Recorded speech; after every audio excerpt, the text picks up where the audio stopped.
भोला बाबा से मंगभी कौन बारा दनवा के छौड़ी भोला बाबा से मंगभी कौन बारा दनवा छौड़ा भोला बाबा से मंगबई डीजे बजा दे वाला सजनवा छौड़ा भोला बाबा से मंगबई डीजे बजा दे वाला सजनवा छौड़ी भोला बाबा से मंगभी कौन बारा दनवा के छौड़ी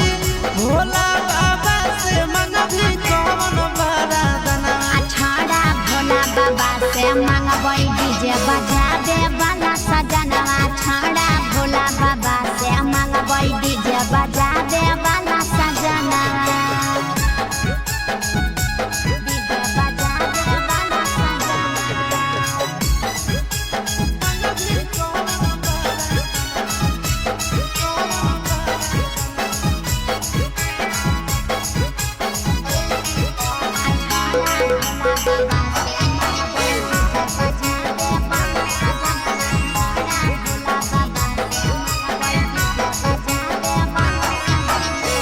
काहे ना मंगभी डॉक्टर मास्टर दादाई बड़ा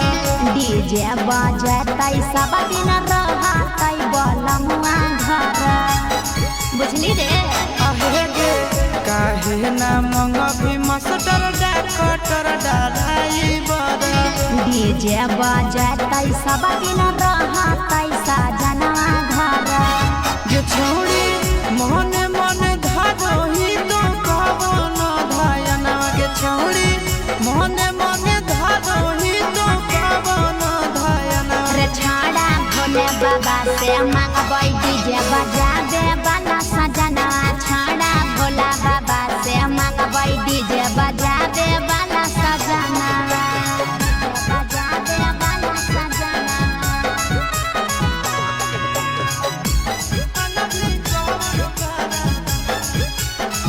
डीजे बजा दे वाला सजनवा छौड़ा भोला बाबा से मंगबै डीजे बजा दे वाला सजनवा छौड़ा भोला बाबा से मंगबै डीजे बजा दे वाला सजनवा काहेला जाही छौड़ी बाबा के भवन गे बाबा से मंगबै हेंडा सामा सजना रे के बुझली काहेला जाही छौड़ी बाबा के भवन गे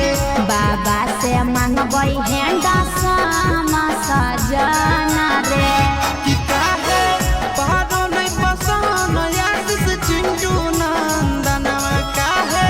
पारो नहीं पसंद आशीष चिंटू नंदनवा छौड़ा भोले बाबा से मंगबै डीजे बजा दे वाला सजनवा छौड़ा भोला बाबा से मंगबै डीजे बजा दे वाला सजनवा के छौड़ी भोला बाबा से मंगभी कौन बारा दनवा छौड़ा भोला बाबा से मंगबै डीजे बजा दे वाला सजनवा छौड़ा भोला बाबा से